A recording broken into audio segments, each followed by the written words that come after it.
အောင်မြင်ကြီးပွားခြင်းဆိုတဲ့အကျိုးတရားကိုရဖို့ရအတွက်အကြောင်းမရှိဘဲနဲ့မရနိုင်ဘူးဘယ်ကိစ္စပဲဖြစ်ဖြစ်အကြောင်းတရားဆိုတာရှိတယ်အခုဒီမှာကိုယ်စီတိုင်းမှာပါဝင်လှုပ်ဆောင်နေကြတဲ့စက်ပိုင်းတွေအယောင်းဝယ်ကိုယ်စီတိုင်းတွေပွဲစားတွေဒီလုပ်ငန်းနဲ့ပတ်သက်ပြီးတော့ကျွမ်းကျင်မှုရှိဘာကြောင့်ကြီးပွားတိုးတက်နေကြတာလဲဘာကြောင့်ချမ်းသာကြွယ်ဝလာကြတာလဲဆိုအကြောင်းရှိအကြောင်းမရှိဘဲနဲ့မဖြစ်ဘူးအောင်မြင်ကြီးပွားအောင်လုပ်တတ်တဲ့ပညာရည်တွေရှိတယ်အမျှော်အမြင်တွေရှိတယ်ကြိုးစားအထောက်မှုတွေရှိဒါဟာအောင်မြင်ကြီးပွားခြင်းရဲ့အကြောင်းတွေလက်တွေ့မှာလည်းဒီတိုင်းပဲမြတ်စွာဘုရားဟောတာလည်းဒီတိုင်းမှာပဲမြတ်စွာဘုရားကဒီသုတ္တမဟောထားတာလေးကိုမှတ်သားနိုင်ယူပြီးတော့ကြည့်ပြီးတော့ကိုယ်ဘဝနဲ့စဟကြည့်လိုက်မယ်ဆိုရင်လည်းဒီတိုင်းပဲတွေးကြရမှာပါမြတ်စွာဘုရားကဘယ်လိုဟောတော့ဆိုတိဟိဘိက္ခွေအင်္ဂေဟိတမနာကတောပါပဏိကောပါပဏိကဆိုတာအယောင်းဝယ်လှုပ်တဲ့ပုဂ္ဂိုလ်ဆိုင်ထိုင်ပြီးတော့အယောင်းဝယ်လှုပ်တဲ့ရောင်းရည်ဝယ်တာလှုပ်တဲ့ပုဂ္ဂိုလ်စီးပွားရှာတဲ့ပုဂ္ဂိုလ်အလုံးခြုံငုံပြောလိုက်မယ်ဆိုရင်စီးပွားရေးလှုပ်တဲ့ပုဂ္ဂိုလ်လူဖြစ်လာလို့ရှိရင်စီးပွားလှုပ်ကြအဲ့ဒီစီးပွားလှုပ်တဲ့ပုဂ္ဂိုလ်မှာအင်္ဂါ၃ချက်ရှိတယ်တဲ့အဲ့ဒီအခြေအနေကောင်း၃ချက်အကြောင်းတရား၃ချက်ပြည့်စုံပြီဆိုလို့ရှိရင်တော့နစေရတေဝမဟတ္တံဝေပုံလတ္တံပါပုဏ္ဏတိသိမကြခင်မဲနဲ့ကြီးမြင့်တိုးတက်လာနိုင်တယ်လို့ဒီလိုဆိုပွဲစားလုပ်ငန်းပဲလုပ်အယောင်းဝယ်ကိစ္စတခြားကိစ္စတွေပဲလုပ်ဒီအကြောင်းတရားတွေနဲ့ပြည့်စုံအောင်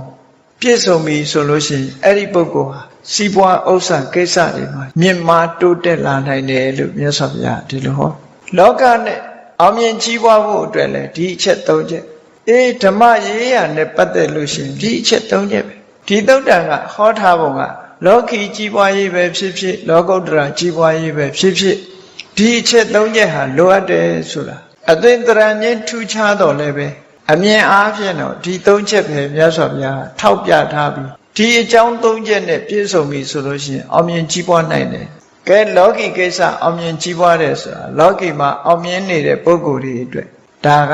ကိုယ်တိုင်လက်တွေ့ခံစားရပြီးသားဖြစ်တော့သိပြီးသားဖြစ်လေမြတ်စွာဘုရားသခင်ကိုတော်မြတ်ကအကြောင်း၃မျိုးပေးထားစီးပွားရေးနဲ့ပတ်သက်ပြီးအောင်မြင်ဖို့အတွက်အချက်၃ချက်လိုအပ်တယ်တဲ့အဲ့ဒီအကြောင်း၃ချက်လိုအပ်တယ်အကြောင်း၃ချက်ဆိုတာနံပါတ်၁ကဘာလို့ဆိုရင်နေတယတမ္ပနာ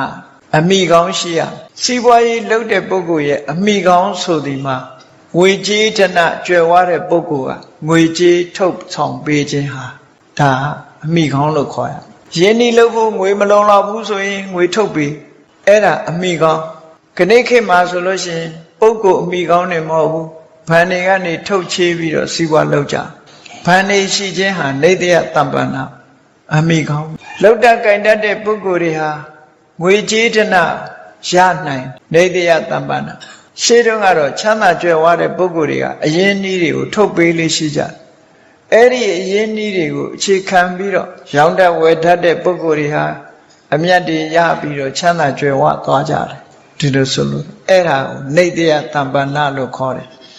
အမိကောင်းရှိရမယ်ဟုတ်မဟုတ်ကိုယ့်အကိုစဉ်းစားကြည့်ပေါ့စက်ပိုင်နေနော်ပွဲစားတွေကိုမှဘယ်လိုအမိကောင်းတွေရှိလဲစဉ်းစားကြည့်ငွေကြေးဒဏလုံးလိုအပ်တာတဲ့အခါမှာထုတ်ပေးတဲ့ပုဂ္ဂိုလ်ဒါတွေကိုအမိကောင်းတွေလို့ပြော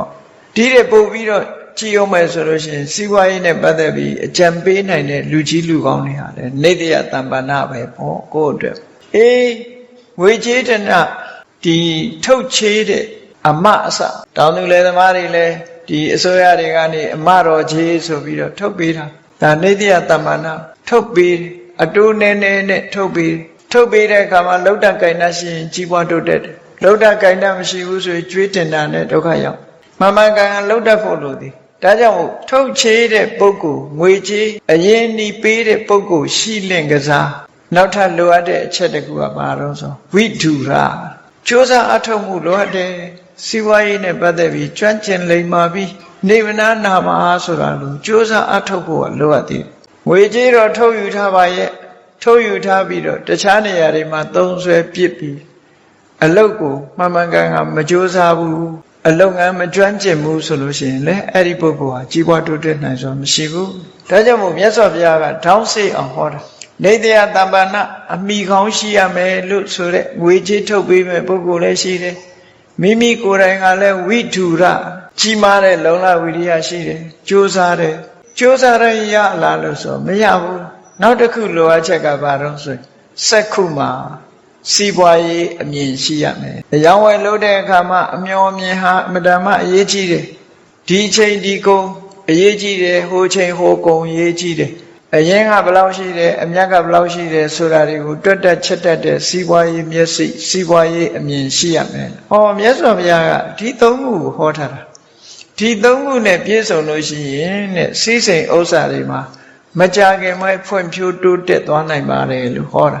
ဟုတ်မဟုတ်ကိုယ်တိုင်လုပ်ကြည့်ပေါ့နော်ကိုယ်တိုင်လုပ်ကြည့်မြတ်စွာဘုရားကအစဉ်တိုင်းဘယ်လိုဟောတော့ဆိုစက္ခုမှာစီးပွားရေးအမြင်ရှိရမယ်နံပါတ်1ဝိထုရအမြင်ရှိတဲ့အတိုင်းကြိုးစားအထောက်မှုရှိရမယ်နေတ္တယတမ္ပဏလိုအပ်တဲ့ငွေအရင်ဒီဥစ္စာတွေထုတ်ပေးတဲ့ပုဂ္ဂိုလ်ရှိရမယ်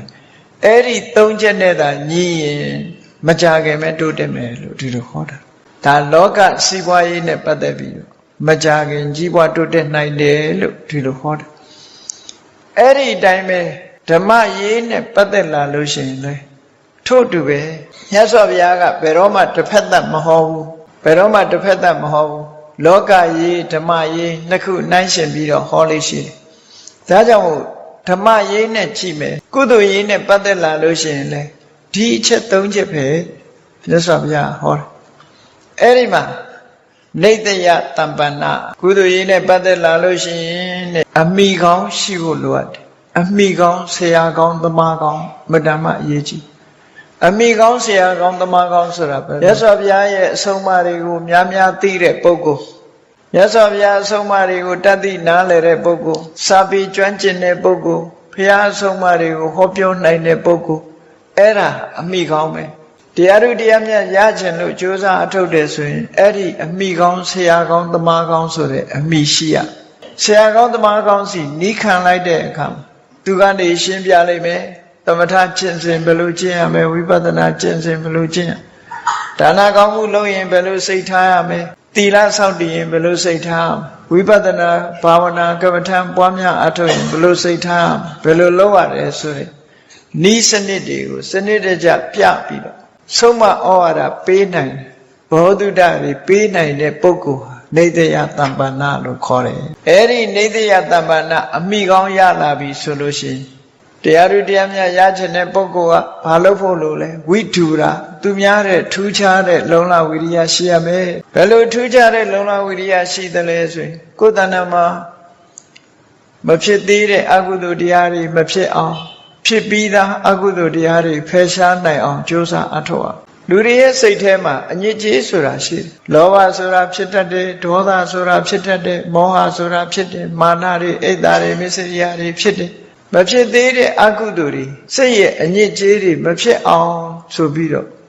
ဆွတ်ပိတ်မှုအတွက်ကြိုးစားအထောက်မတော်တဆဖြစ်လာပြီဆိုလို့ရှိရင်လေ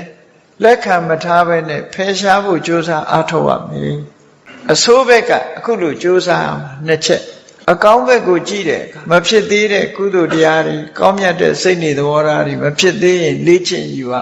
ဥပမာမဲ့မေတ္တာမထားတတ်သေးဘူးဆိုရင်မေတ္တာထားတတ်အောင်လုပ်ကိုချင်းသီလနဲ့မပြည့်စုံသေးဘူးဆိုရင်ကိုချင်းသီလပြည့်စုံအောင်ကြိုးစားဒီလိုဆိုလို့နေ့စဉ်နဲ့အမျှကိုချင်းသီလပြည့်စုံလာအောင်ကြိုးစားအထောက်ကိုချင်းသီလနဲ့ပြည့်စုံလာပြီဆိုရင်၅ပါးကနေ၈ပါး၈ပါးကနေ10ပါးဆိုတာတိုးတက်များပြားလာအောင်ကြိုးစားအထောက်အဲ့ဒါလို့မဖြစ်သေးတဲ့ကုသိုလ်ဖြစ်အောင်လုပ်ရမယ်ဖြစ်ပြီးသားကုသိုလ်တိုးတက်များပြားလာအောင်လုပ်ရမယ်ကြိုးစားရမယ်ဆိုတဲ့ဝိထုရကြီးမားတဲ့လုံလဝိရိယထူးခြားတဲ့လုံလဝိရိယရှိဖို့လိုတယ်ခေါဏတုန်းကစီးပွားလုပ်ချင်တဲ့ပုဂ္ဂိုလ်ဟာငွေကြေးတဏဒီအရင်အနည်းကိုထုတ်ပေးတဲ့ပုဂ္ဂိုလ်လိုအပ်တယ်လို့တရားတို့တရားမြတ်ရချင်တဲ့ပုဂ္ဂိုလ်ကုသိုလ်ကောင်းမှုဘက်မှာ